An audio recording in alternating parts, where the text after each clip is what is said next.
Hey, welcome everybody. This is Joe Hoff from the Gateway Pundit, and I'm here with my good friend, attorney David Clements. David, how you doing? Hey, Joe. Good to be with you. Yeah, hey, great. I'm glad you brought this topic to my attention, and it's going to be fun to talk about it.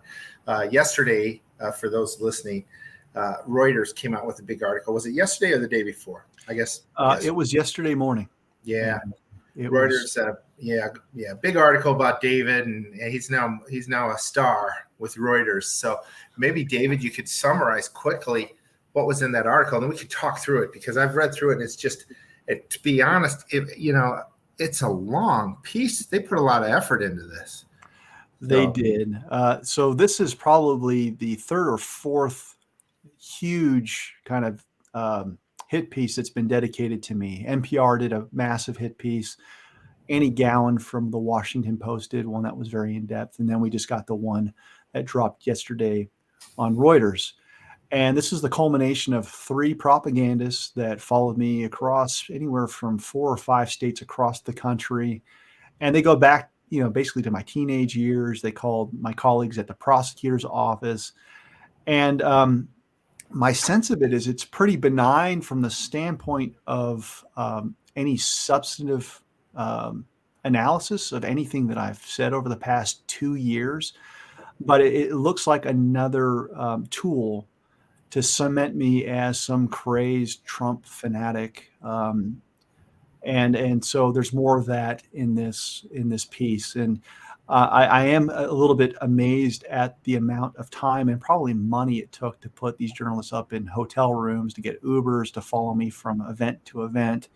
One of the propagandists by the name of Andrew Marshall followed me from Ohio to Pennsylvania to Washington, D.C. And one of the things that I want your audience to know is that I actually offered to do a full interview with these propagandists to have the cameras rolling. And the only caveat was that I wanted to record the interview in its entirety to ensure that whatever they put out, viewers and audiences could actually see if they input any of the things that I said into their story.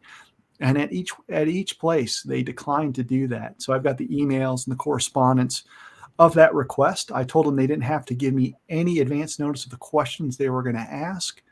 And they declined each time. So it's really weird where the journalists are asking to not be put on the record, but the interview subject, myself, is saying, can we get everything on the record? So that's kind of the broad-based strokes of the latest hit piece against me. Yeah, and I can attest, I as you know, and maybe some of our listeners know, for a few days, I joined David actually on his tour up in when he was in Georgia, and David spoke in front of a was that a board of supervisors, but a county, Georgia County, head of the county, the board. Yeah, so commissioners, and I believe that was Cherokee County. Yeah, and I think they might have mentioned that in this article that you spoke in front of that county. The other, maybe we could double check, but they mentioned that how you spoke in front of one of these board of supervisors. And when I was there, it was standing room only, people, and it was a big auditorium that they had there. And I got there just a little late. I drove up there quite a long ways that day to get there. So I was in back, but I could hardly even get into the auditorium. There were so many people, and there was people outside as well. And you were given time to talk, but the board of supervisors, they weren't going to do anything. Yeah. They just weren't going to do anything, and which was pretty surprising to me, knowing what I know. And this is supposedly a conservative county. And then the next day you gave a talk in Georgia, in that same location, the same area out near Atlanta. And it was a pretty big room, size of a high school cafeteria or maybe bigger, nice facility. And there was, probably a couple 300 people there for your talk. And so you were making an impact. And you were talking about the election, and you gave the story from your legal perspective, and it was really excellent. And so I imagine you had crowds like that across the country as you went around and tried to share with people, here's what happened. And this was kind of ad hoc on your part too, right? Yeah, I mean, look, my prescription's a little bit different than the other players in the election movement. You've got people that are all about the fancy lawsuit, or I'm a we the people person. I think that you have to solve this problem from the ground up and hold local governing bodies accountable. And so, yeah, that was one of many, many stops. I had to do an internal kind of audit of my travels over the past calendar year. And I've given presentations like the one that you sat for, which are usually about an hour and a half to 2 hours. I mean, these things are exhaustive. And I open myself to any manner of question, criticism, critiques, anyone there. We invite clerks. We invite people from ES&S, Dominion, to rebut any of the claims that I've made. And I had given presentations like that in 42 states over the past calendar year. I've done private sessions in up to 46 states, and I have advised via Zoom in 49 out of 50 states. The only state that I haven't advised, much to my shame, is West Virginia. For whatever reason, I just can't get in there. But it's the same thing. And so one of the things that stood out with this hit piece from Reuters is that there is no substantive correction on any claim that I've made. And I'm telling you, I've got hundreds of hours of tape of me talking. It's basically any salacious, hit point. One of the things they love to bring up is that I've called for firing squads, and they take it completely out of context and lump together anyone that could be guilty of fraud as being a subject of my incitement to violence. And all I've done is actually quite soberly told them that there's 3 different levels to election fraud. One is your garden variety voter fraud, where you have the mules participating. I don't think that's treasonous behavior. I think it's illegal. I think they should be punished, but it's not necessarily treason. Level 2 is where you have someone like Ruby Freeman working on the inside of an election system and doing something that deviates from normal policy. So we saw that when Republican observers were sent home in the State Farm Building. She and a team continued to count. That's level 2. I don't even think that's treason, but I do think that it's illegal, it's unethical, it's irregular. And then there's level 3, which is where you have a nation state capability to subvert elections without anyone else knowing. So you're talking about manipulation of the machines. Now that, I would say, is textbook treason, because you're basically undermining the very foundational blocks of civilization. And so there's a specific category that I've talked about, and whether people like it or not, I know that people from Reuters want to jump on that. The reality is that the law on the books for treason calls for the death penalty. So what I'm saying is no more salacious than saying, hey, murder in many jurisdictions, the penalty is the death penalty. So it's that kind of stuff where instead of dealing with cast vote record analysis or the statistical deviations or all the things that we saw and documented through our official canvas, where we saw a 40% discrepancy rate between what we heard at the doors and the official records, they want to bring up stuff like that basically paints me into this category of being a domestic terrorist looking for the demise of people, and nothing could be further from the truth. So that's one of the things that stood out to me. And then the other thing, Joe, was the sheer use of the term election denier. I mean, it seems like every paragraph, election denier is used, which is a hallmark of propaganda, where you use repetition. By the time you get done reading this piece, you're going to be left with the impression, if you can't think for yourself, that I'm basically at this deranged Trump worshiper. Yeah, nothing could be further from the truth as well. I mean, at one time, and I guess they did mention that in the article, at one time you weren't a Trump supporter. And as you started to really, like many people, really look at the situation, you became a Trump supporter. And so many people are like that.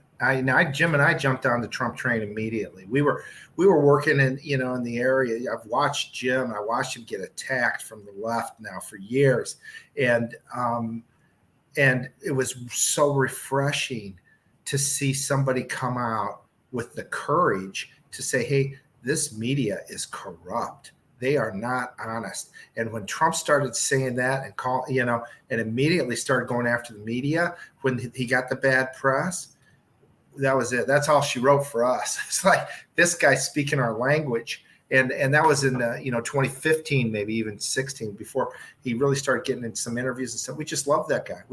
And then all the stuff he's done to this day. I talked to a prisoner in my head. I had a unique day, David.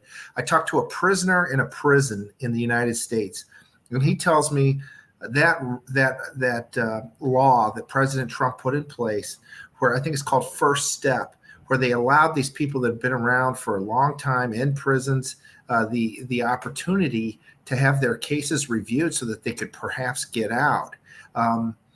This guy said that was the greatest thing any president has done for the prisoners in this nation.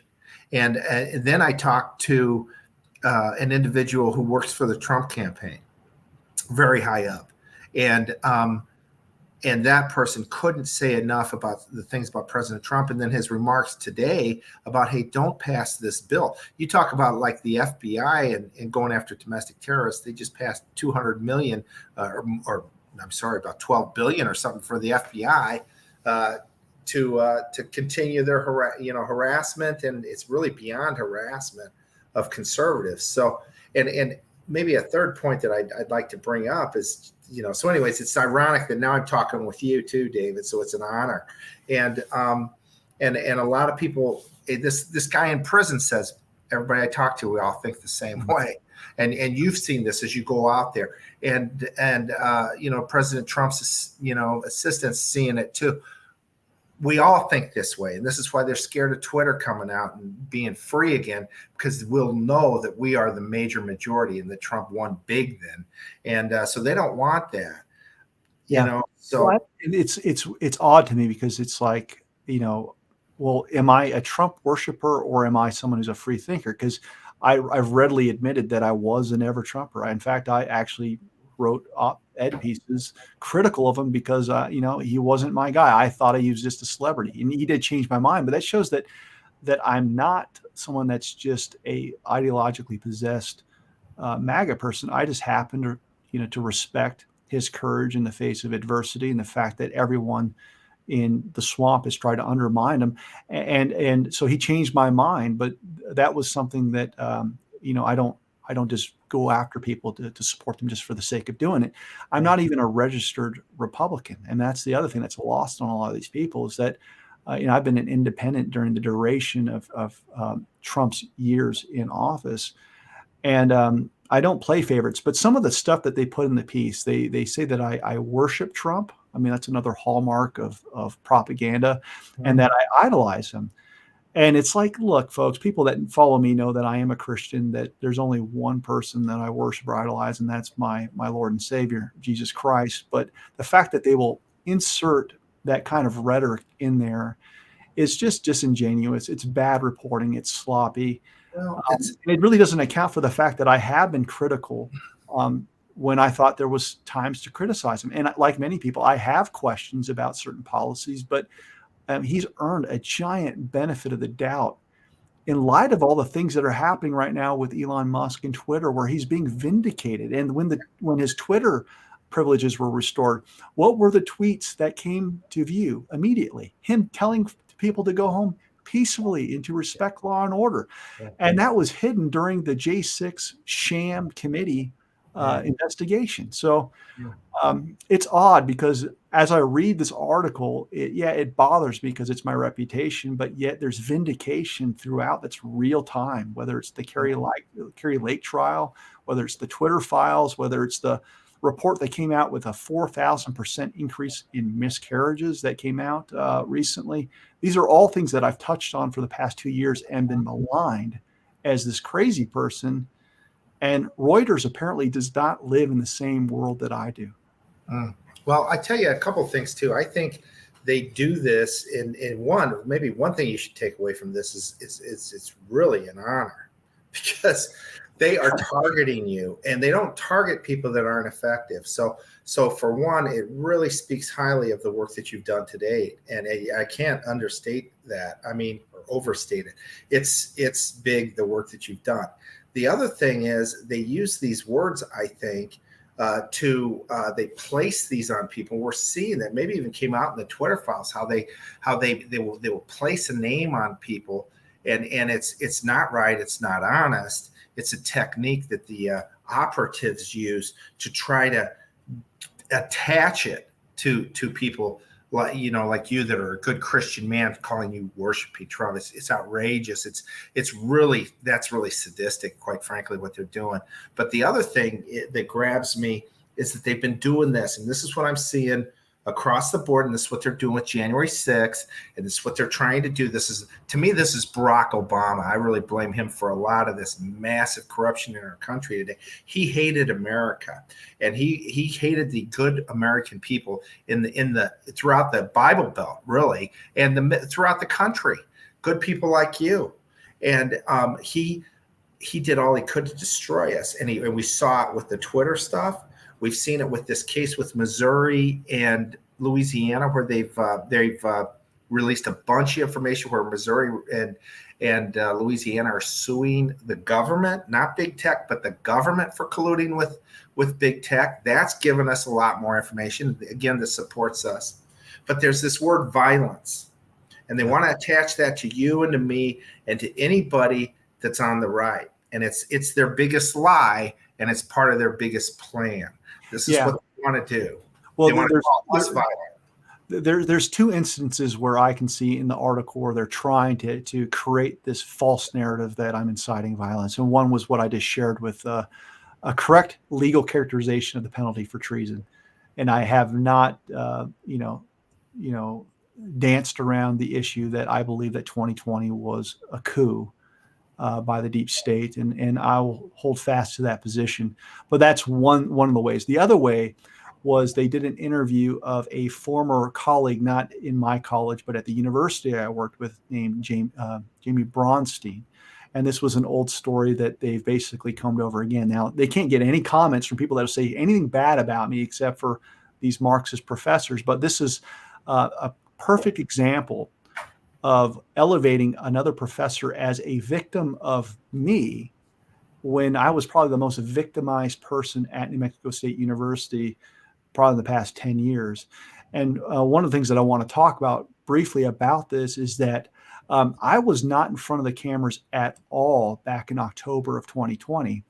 But when it looked like Biden was going to be the presumptive winner, everyone at the university is on this thing called a university listserv, where thousands of academics and people are out there.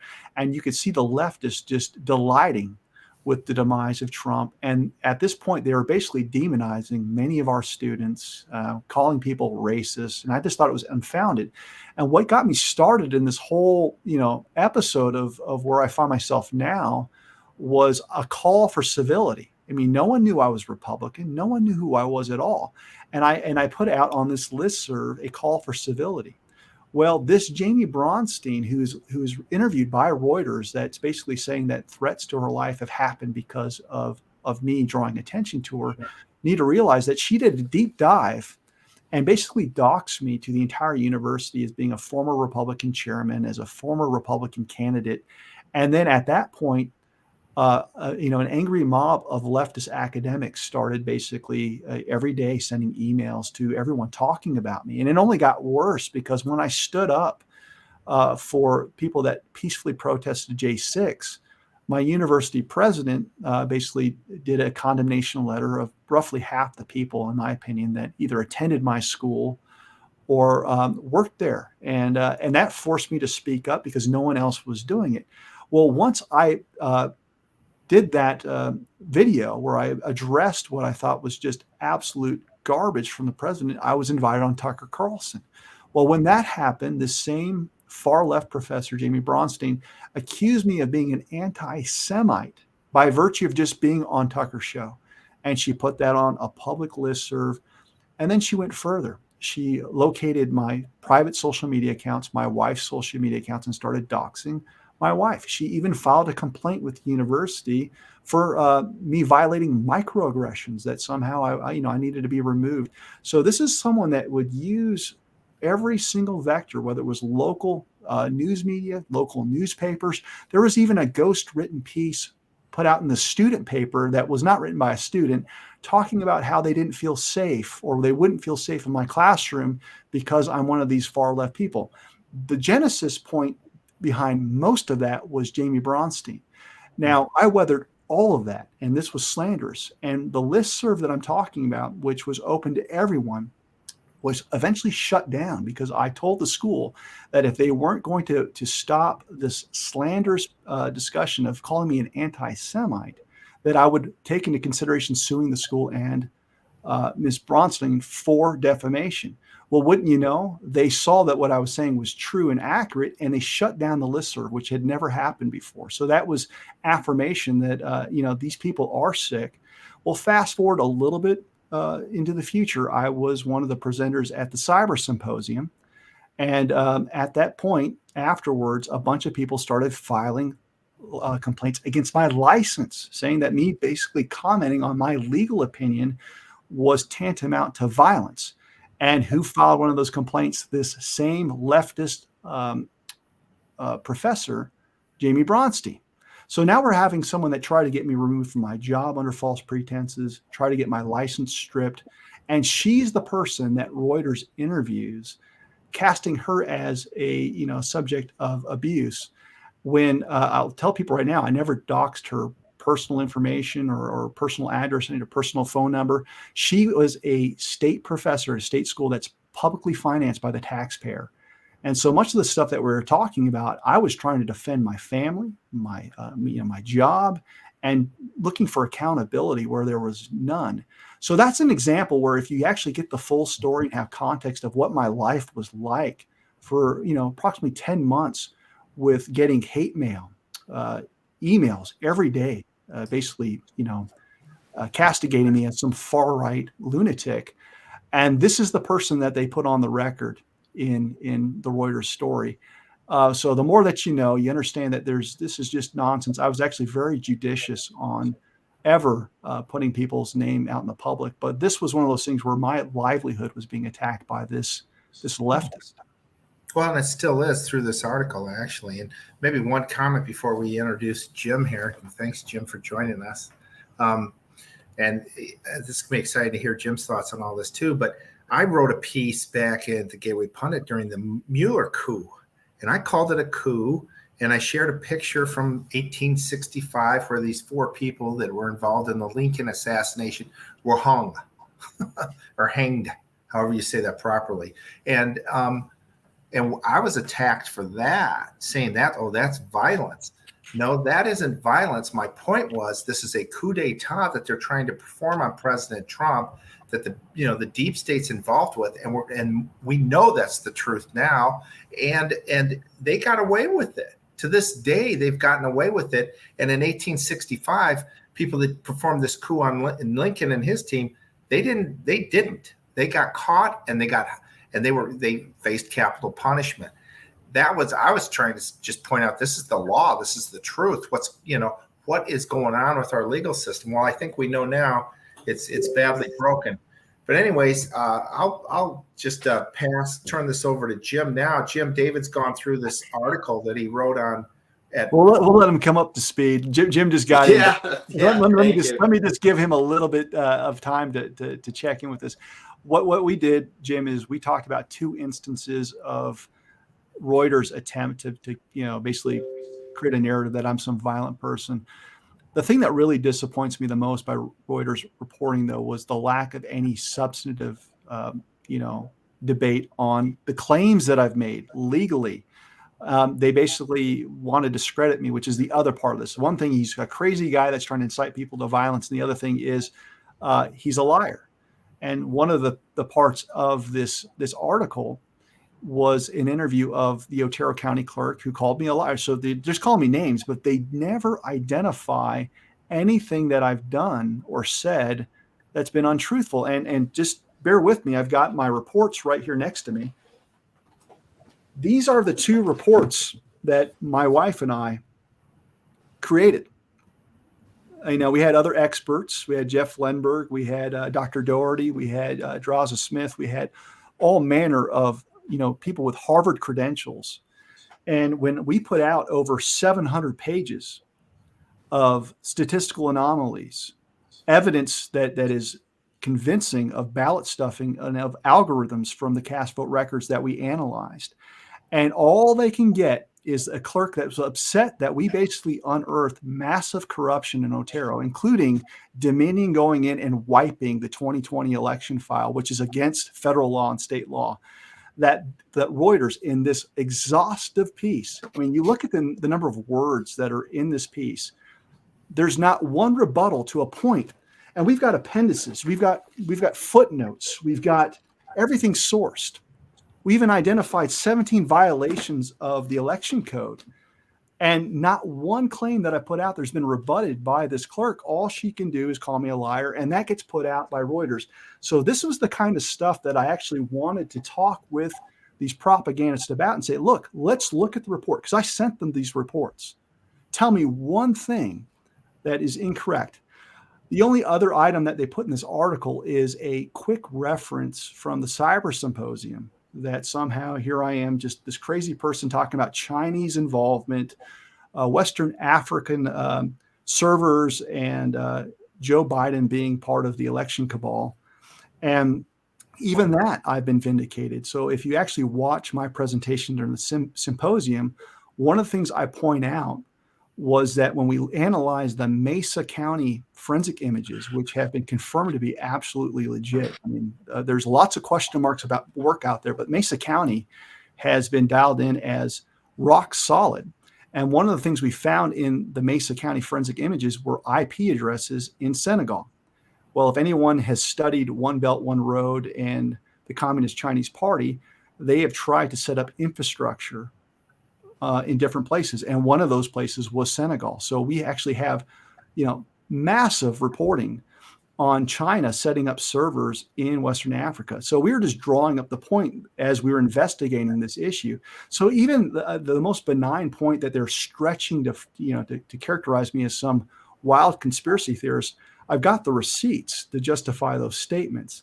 But one thing that they avoid, and this is something that most of them avoid like the plague, is the cast vote record, because it's probably the strongest evidence that we have. And there's no debate over it, because you can't dispute what we found. It's the machines telling on themselves. So, that's another observation from this hit piece that I think misses the mark, and maybe that gives Jim a little time to kind of come up to speed. I think the thing that's interesting, Dr. Clements, is that they're putting this out now. The election was, 2 years ago? And why are they putting this out at this point? Is it because of your work in New Mexico that's so threatening to them? There's some reason that it's coming out now, that you're still such a threat that they would spend so much time in such a lengthy report with 3 different authors to take you down. So that's what I'm curious about. Well, I think I've got an answer for what they're worried about, because, most advocates, again, they want the shiny lawsuit. They want the Kerry Lake trial to be the thing that basically ends all of our frustration. And I don't do that route. I basically organize and equip and train people at the local level to educate the people that certify their elections. And I'll give you a perfect example of why they're worried, because really this isn't about me, and it's not about whether I'm successful or famous or get the credit, because I don't give a crap about any of that. Why they're worried is what happened in Georgia recently. So we went to Fulton County and went to Cherokee County, and Joe was there, and he actually sat in on a presentation. Well, even though Fulton County is corrupt, guess what happened? Milton, the city of Milton, their city council just took a vote to no longer use machines in their city, even though they're within the borders of Fulton County. And they're not going to use Dominion. And they found out that they can run their elections in a secure way at a quarter of the cost. I'm also going to be doing another event in county in California, where they have tabled a discussion of renewing their contract for Dominion to get away from the machines. It's our work that led to people not using Dominion in 15 precincts in Alaska. It's Jim Marchant's work to not use machines in Nye County.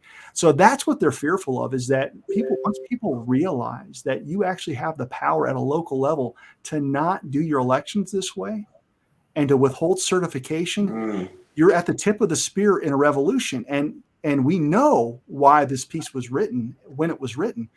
This follows what's going on in Arizona, where you had the Board of Supervisors in Mojave County tell you, I'm afraid that if I don't certify this, I'm going to be arrested and prosecuted. This is a duress vote.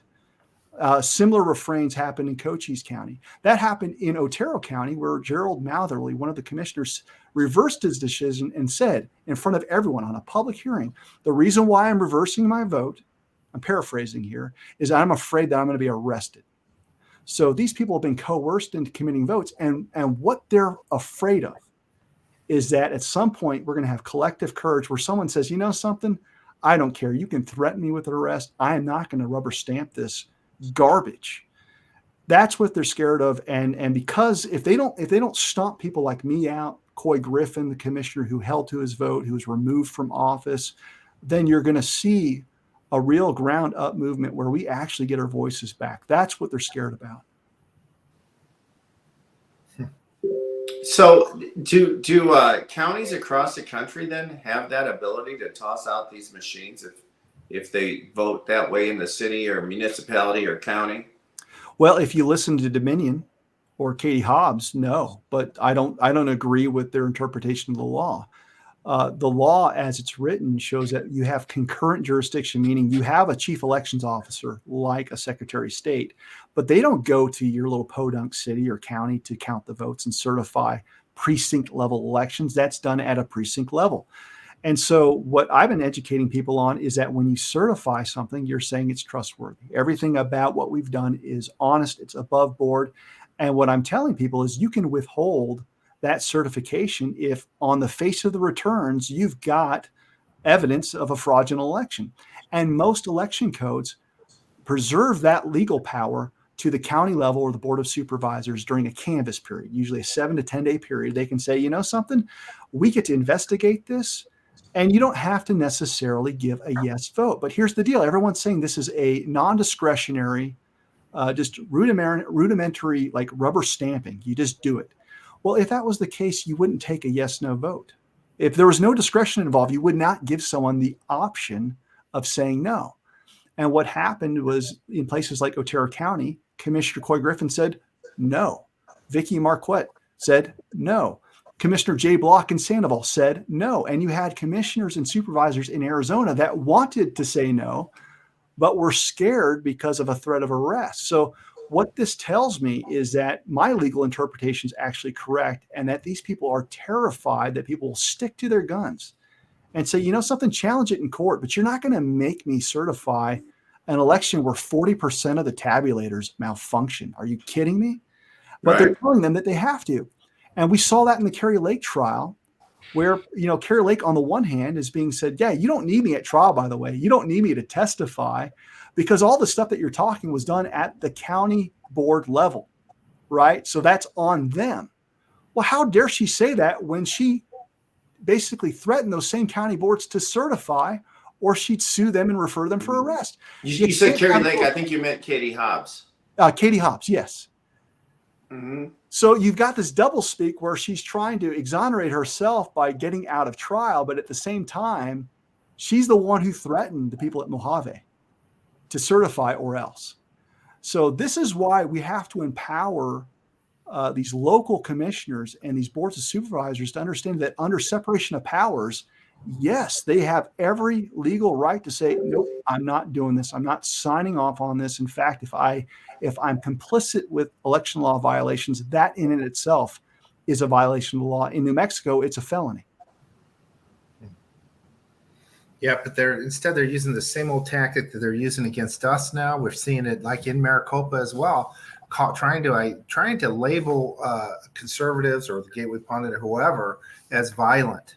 And with ignoring all this activity that occurred in 2020, the billions of dollars in damage, 20-some cops killed, 700-some cops injured, we're going to ignore all that, and we're going to target these conservatives and label us as violent, which is absolutely not true. And I think that's their technique now, so that then they can sneak in and perhaps, arrest us like the January 6ers and, like they're calling them violent. Some of these people that walked in the Capitol and back out. So I think that's their strategy. It's a lie, and but if we go in front of some of these courts, it could be you know, it could be a bad situation for for the conservative. Yeah. Well, I mean, I'll tell you this right now. I'm just thankful that the Gateway Pundit has continued to be one of the leading voices in giving platforms to people like myself that were relatively unknown before this, election debacle of 2020 and 2022. But the reality is that I'm just an example of someone that they will isolate and continue to write this propaganda garbage to ruin a hard-fought reputation that I've cultivated over the years. It's sickening for them to, say the things that they're saying about me as some crackpot when, I was the 2016 prosecutor of the year in my district. I mean, I've been able to secure victories. Out of the 3 years I was a law professor, 2 of those years I was nominated for the highest award that could be provided, and I won it the last year for teaching excellence. And so either I was crazy then, or I'm not crazy. You can't have it both ways. But this is the kind of stuff that I'm dealing with, and I think Jim really just, nailed the issue here. Why are they writing this about me when 2020 was 2 years ago? It's because they're scared of the prescription. And the prescription is we, the people, showing up saying, you know something, we're going to hold you accountable if you certify another bogus election. And, it's not something I wanted to wake up to, but it's there. Another thing that they wrote in the article that I think they attempted to do it as a slam, as a way to demean you. And to me, it didn't come across that way at all. As they talked about your past and your growing up, and your dad had some challenging times out in Washington, lost a job or something, and your family moved to the East Coast and you had some tough times. And to me, that isn't an indictment on you or your character or anything. Your character speaks for itself.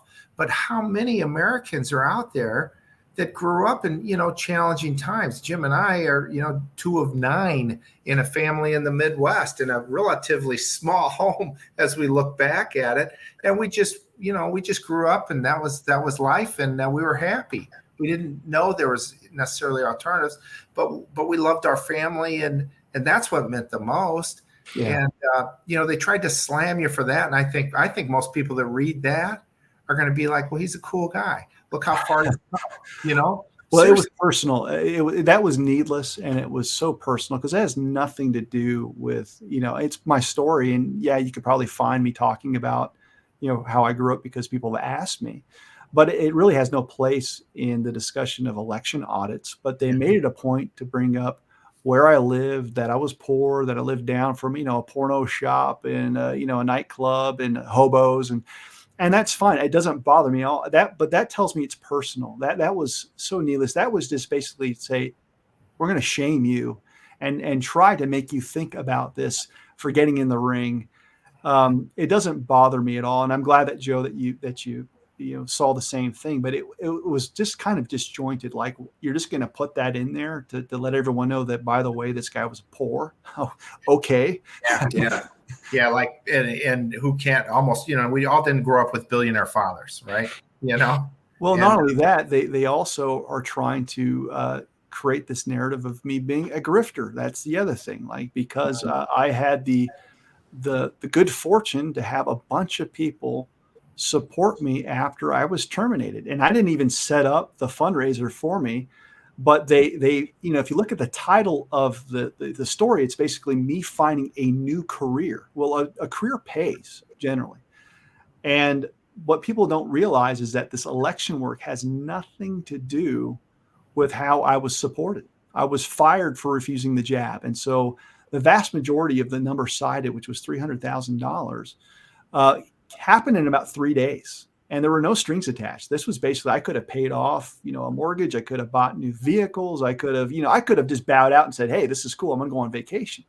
Instead, I did the boneheaded mistake of saying, I'm going to use every bit of this money that I can to fix 2020 and support the plight of J6 prisoners. And the first thing my wife and I did was donate out of those receipts $50,000 to the J6 prisoners. The other thing that people don't realize is that we spent out of our own pockets, out of those proceeds, another approximately $50,000 to do audits in 8 counties. So we would put up people and experts in hotel rooms. We would feed the canvassing teams on the weekends. We would pay for the scanners and fund those things. We are the ones that actually had the hard bound copies and paid for the printing and sent these volumes to every single politician in New Mexico. What other people don't realize is that because this was work, GiveSendGo reported that those donations as income. So, roughly 30% of that was paid back to the IRS. My wife and I, paid a bill of $87,000 to the tax man. So you start adding this up. It's like, okay, you had 300,000. I'm a grifter. I have not charged for a single thing, and $200,000 right off the bat is accounted for on nothing related to me. Well, that raises the question, well, what did you spend the rest on? Well, at the outset, I mentioned that I've traveled to 46 states in person across the past calendar year, and I have not charged a single speaking fee. People can reimburse me for airfare and hotel rooms, but I don't ever charge incidentals like parking, meals. A lot of times I front the cost, and the majority of the events that I hosted, I advanced the cost. And basically, if I could be made whole, great. If not, it didn't matter to me. We were doing it for the right reasons. And so we have stewarded a budget where we have had networking created, and it was all funded by we the people initially. So I don't get any money now, and if I get a donation, it's like $15. I don't monetize anything that I do. So this whole grifter nonsense that they put in the article, it's another way to basically make it look like I want this career. I want to go away. I want to be irrelevant. I don't want hit pieces put out about me by Reuters. But they insert that in there like I am basically just living the high life. I live in the same house that I lived in, 17 years ago. I drive the same crappy 2002 Buick. There's all kinds of things I wanted to spend that money on, but I didn't feel right about it. And who wants to have nice things if your country's going down the crapper? So my wife and I have been tremendous stewards of that money. And the reality is that we basically bankrolled almost every audit effort through those donations, even though we didn't make that promise to anyone. It was just something that we voluntarily did. That's amazing. And, it's none of their damn business what you did with that money. People donated that to you to take care of you because they support you. And it's none of their business. And the fact, we've raised money on GiveSendGo before too, and I know that you have to pay taxes because we paid a lot of taxes on that funding that came to some of the causes we were promoting. So again, it's amazing, and I think it says a lot about you. The fact that we're not talking about multi-millions here. We're not talking about billions. We're talking about a few $100,000 during a time where you were obviously going through quite a bit and financially as well as the other pressures you had on your life. So well, it's so disgusting, these people. I think what I'm starting to sense, maybe it's just me where I am in my life, but I'm just, I think people are just like, screw you, I'm going to talk about this now. You see Kari Lake, you see, just like you said, David, 40% of the machines up to 60%. We're seeing now 60% of the voting centers had issues with the machines. And before I came on, we also saw that today the election director in Maricopa County, maybe in the state, admitted that the printers were changed on election morning. The printers were actually switched. Something switched on election morning. This was purposeful, what they did.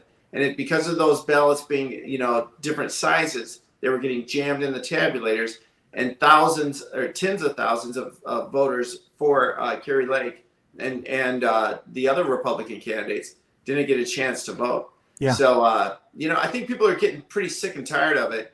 And maybe Fox News doesn't want to report on it. And maybe Sean Hannity says the election, was never stolen. Blah, blah, blah. We don't care because we see it with our own eyes. And Yeah. thank God that you're out there sharing what your knowledge, and you've had some pretty strong success, and they're obviously very threatened about what David Clements is saying, because otherwise they wouldn't give a damn. They wouldn't spend all this money researching you for this hit piece before Christmas. Well, yeah, that's the other thing. The timing of it is like Merry Christmas. Here's a giant piece of garbage to attack my character. And the only reason why I'm on this, I don't need the pity. I really don't care. But what I want to do is model accountability against these propagandists. They know better, because I gave them the opportunity to have a discussion much like this, where you could ask me anything and I would give you the information. But I wanted to make sure that whatever I said made its way to a larger audience, because that's the new frontier, is real journalists. And I actually count myself as a quasi journalist, because I report on all this stuff to hold accountable the old guard that has blood on their hands, if you ask me, about their writings of shaming people for not taking life-saving treatments like hydroxychloroquine, or basically ridiculing people for taking horse paste when ivermectin was saving lives. Reuters was actually providing cover in those areas, and they're providing cover for Dominion and for all of these other entities that have subverted our elections. And so, I'm just not going to put up with it. I'm going to fight back. Outside of what I just mentioned, where we actually allocated that money for, I probably have hundreds and hundreds of pro bono hours serving the J6 community. I'm on calls all the time trying to shepherd that movement to get them representation, attorneys. I do free sessions with the families, helping them think about motions that they can file.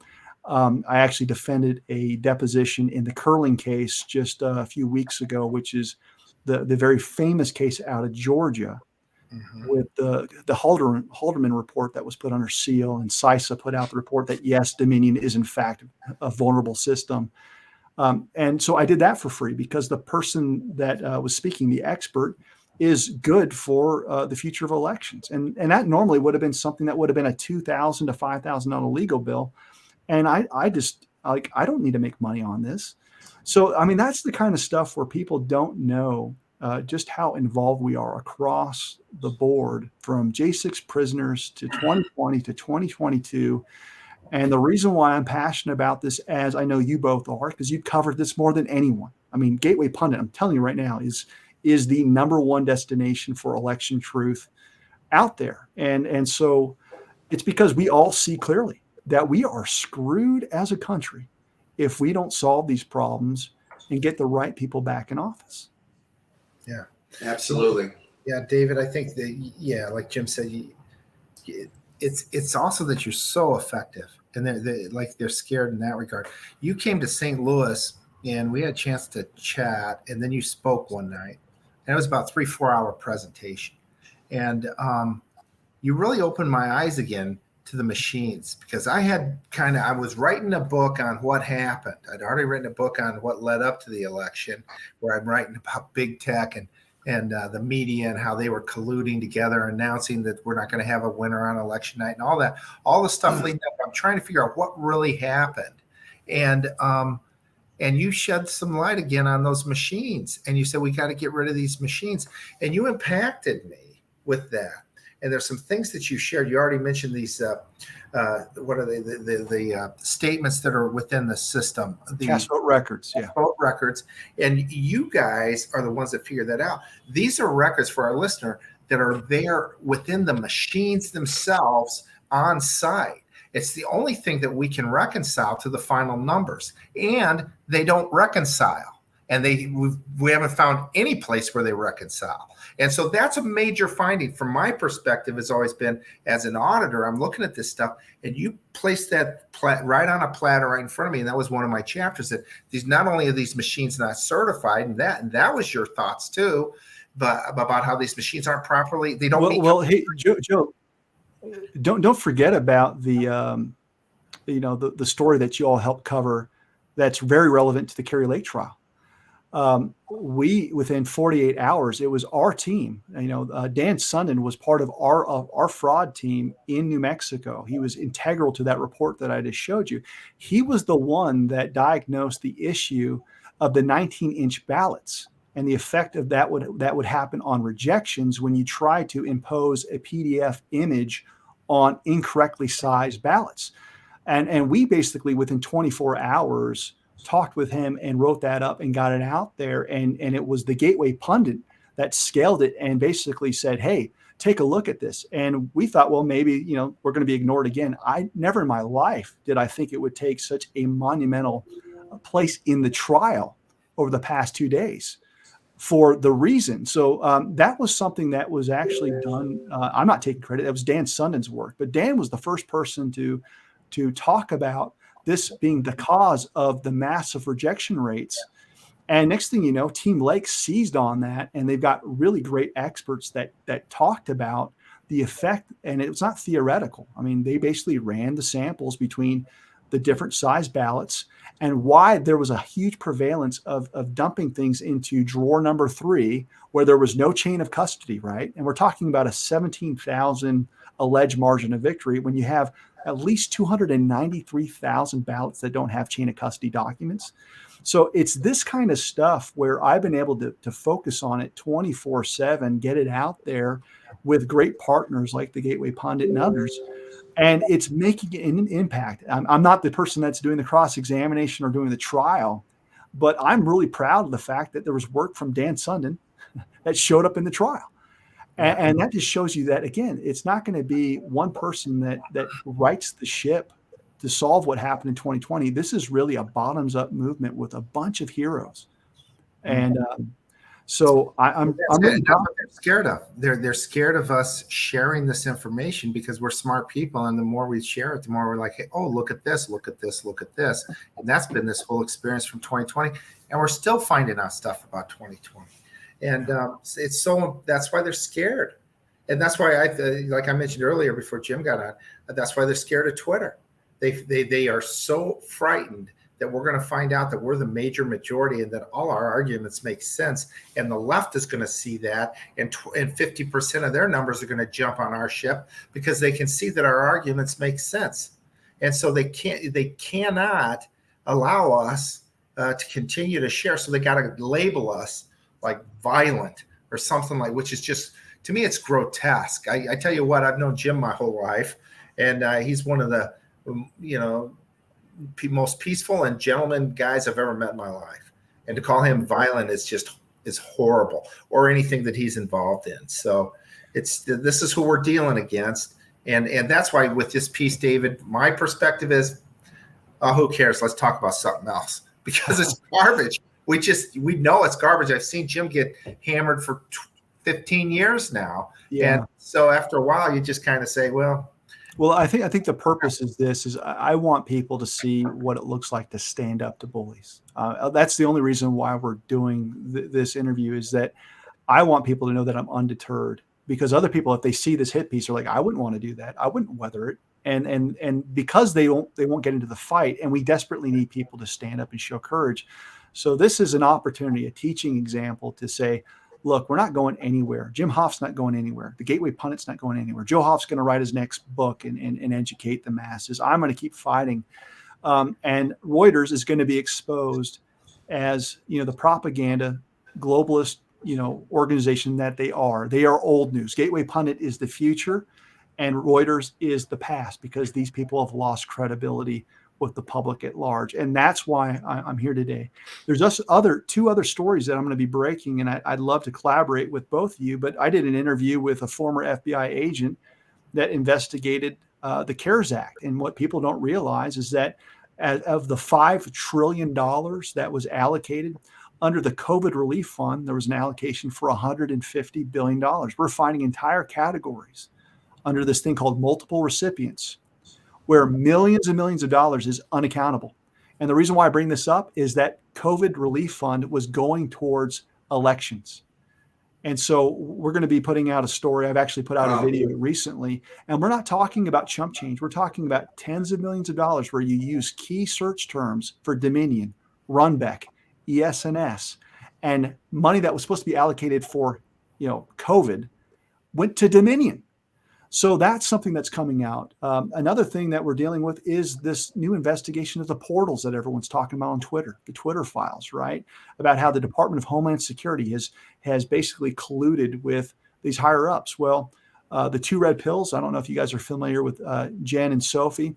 We just did an interview where they basically looked at all the contracts, and we've got the receipts on how this was built over the past 7, 8 years, starting with Obama, to create the infrastructure to where now you can demonize patriots for criticizing Zelensky, which is relevant. Zelensky's in front of Congress in sweatpants telling everyone that he needs 46 billion and more. Well, they actually have emails and receipts going back and forth where if you're to criticize the Ukrainian effort, well, then you might be a victim of censorship. So all of this stuff just keeps coming out. Yeah. And those portals, by the way, if they're federal government entity items, if they belong to the government and they put these in place, that's a whole nother bucket of worms that absolutely was illegal as can be. And so it's absolutely a violation of the First Amendment. So what Obama tried to do is he tried to get all these nonprofits involved so they could hold up this veneer of holding up, hey, this is private. You can't look at any of this stuff because it's a private company. Well, we're finding out through the Twitter files that, $3.5 million was being allocated from the FBI to Twitter, which turned them into an agent of the state, which means First Amendment protections should be applied to we the people. Wow. So it was actually, Clarence Thomas that talked about this being a threshold legal issue that someone's going to have to get out of the old discussion of the First Amendment with telephone companies and bring it to the current century where you've got all of this collusion with money exchanging hands. That's going to be the frontier of free speech going forward. And I know that it's going to affect the Gateway Pundit and people like myself going forward. Oh, great. We'll get you back and we'll be talking about that. David, thanks so much. Any final words before we go here? Well, just my thanks that you all made the time. I was not expecting quite to have that write-up yesterday morning. I kind of have to laugh at it. It really doesn't faze me. I think most people have made up their mind. Either your eyes are awake and you know that we've got massive problems with our election, or if you think I'm crazy, you'll go on continuing thinking that I'm crazy. But I do appreciate having outlets that are willing to stand by people that are trying to do the right thing. And so thank you very much. Thank you. Thank you, David. Merry Christmas. Yep. You and your family.